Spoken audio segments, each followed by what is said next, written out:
Сергей Викторович, а вы первый раз на Аляске? Для известия, скажите, пожалуйста. Первый? Бывал, я тут уже. Вам нравится?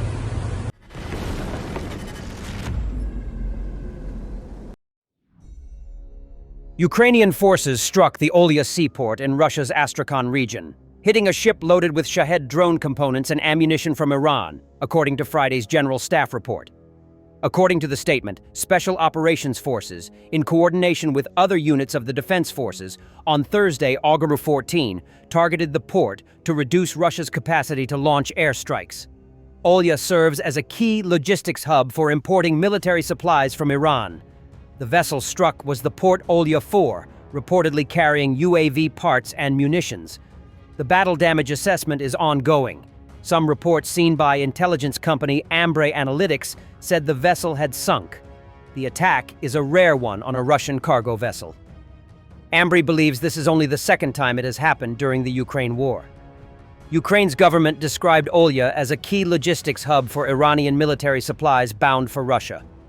The port Olya 4 was reportedly loaded with weapons at the time of the raid. The strike is part of Ukraine's broader campaign to hit Russia's ability to launch air attacks and sustain its war effort, the country's general staff said. This attack is so significant because high-quality intelligence, knowing when the loaded vessel would be at that location. The port's air defense wasn't able to neutralize the drones. The vessel was relatively new, built in 2014, and it's almost certainly destroyed. A lot of Iran's Shahed parts and other ammunition was destroyed by Israel in the 12-day war, and now even more have been destroyed and/or damaged. It is unclear how soon Iran will be able to renew production. There have been other attacks on Russian drone production and storage, so this is a consistent process. Analysts from the Hudson Institute, Luke Coffey and Jan Kasapoglu, proposed 8 targets for deep strikes against Russia aimed at breaking the current positional stalemate in the war. The report, titled Breaking the Stalemate, Russian Targets Ukraine Should Strike, was published on August 11th. It lists 8 strategic Russian targets that, in their opinion, could become key to turning the tide of the war. According to the authors, striking these targets could significantly undermine Russia's ability to conduct the war against Ukraine. The Volga-Don Canal is a key route between the Caspian Sea and the Black Sea via the Sea of Azov, used for both military and commercial transport. It is also crucial to Russia's internal waterways, connecting the Baltic and White Seas with the Black Sea. The Volga-Don Canal consists of 13 locks, 9 on the Volga slope and 4 on the Don slope, and several of these are critically vulnerable. The vulnerable points are locks number 8 and number 9, the hydraulic complex. The joint Russian-Iranian Shahed plant in Tatarstan is the main production facility for kamikaze drones. Shahed 131, 136, 238, and their Russian counterparts, with a capacity of up to 190 units per day. Both the plant itself and its power supply, Nizhnekamsk Combined Cycle Power Plant, are potential targets. The China-Russia land routes, particularly the border railway hubs of Manzhuli-Zabaikalsk and Suefinhe-Pogranichny, are especially significant. Analysts propose sabotage operations within a 100-mile radius on Russian territory to disrupt the supply of critical goods. Access points to Crimea, the Kerch Bridge, and the bridges over Sivash, the Chonhar, Sivash, and Henichesk bridges, which provide the main land routes from Crimea to southern Ukraine. According to the researchers, destroying these bridges would complicate the supply of Russian forces in the occupied territories of Ukraine and hinder the maneuverability of Russian troops. Key railway bridges in Russia's western military district, especially those critical for transporting fuel and ammunition, are prime targets. Striking bridges, transformers, and traction substations would create long-term bottlenecks in logistics. A new Russian Navy base in Abkhazia, Ochamchira, is being built for part of the Black Sea Fleet following strikes on Crimea. In July 2024, the first Russian naval vessel arrived at the base in the occupied part of Georgia. Vulnerabilities include the lack of fortifications, dependence on local communications, and a single line of connection. Transnistria hosts an isolated Russian contingent, 1,500 troops, with no possibility of reinforcements.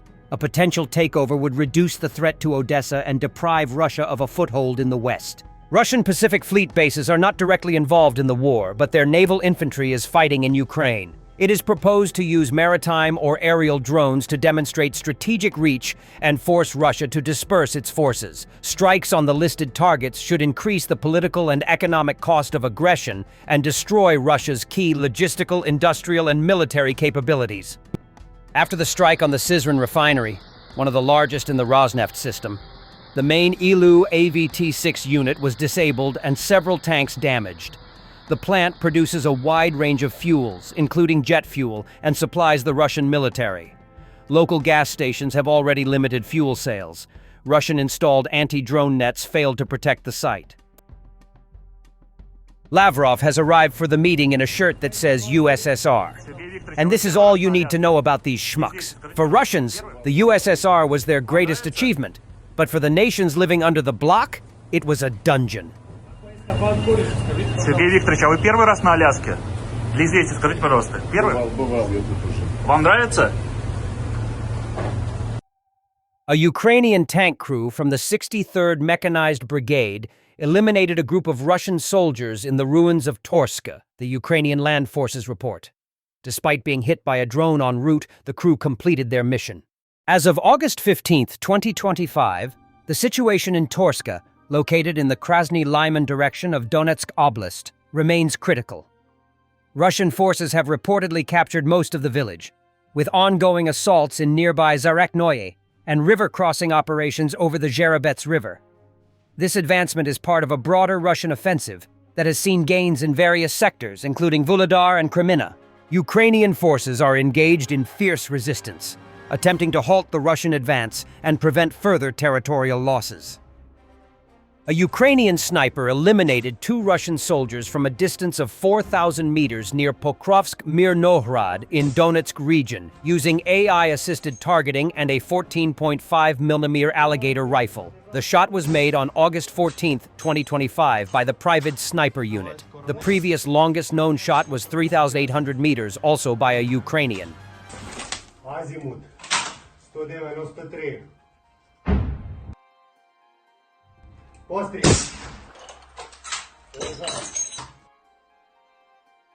Піднімаю вище, занижаю кулі. Постріл. Давай, скоро небо може бути грязне. Время. Ще 2 кабачка. Єсть. Before the meeting with Putin, President Trump answered several questions. Continued its violence into Ukraine last night, launching even more drones. What did you make of that? I think they're trying to negotiate. He's trying to set a stage. I mean, in his mind, that helps him make a better deal. It actually hurts him. Table for discussions today, Mr. President. Are the territorial swaps on the table? Will you be discussing that? They'll be discussed, but I've got to let Ukraine make that decision. And I think they'll make a proper decision. Earlier this week that Putin would face severe consequences if you get the sense from him that he's not interested. What do you mean by that? Economically severe. Yes, it will be very severe. I'm not. Thanks for watching, and don't forget to subscribe. Also, if you want to support Warthog Defense, please become our member and get early access to new videos, exclusive members-only videos, and become administrator in comment section. The membership link is in the description. Every day. We had a guy last week, it's 6 rescues in 6 days. You know, he's doing the job every day.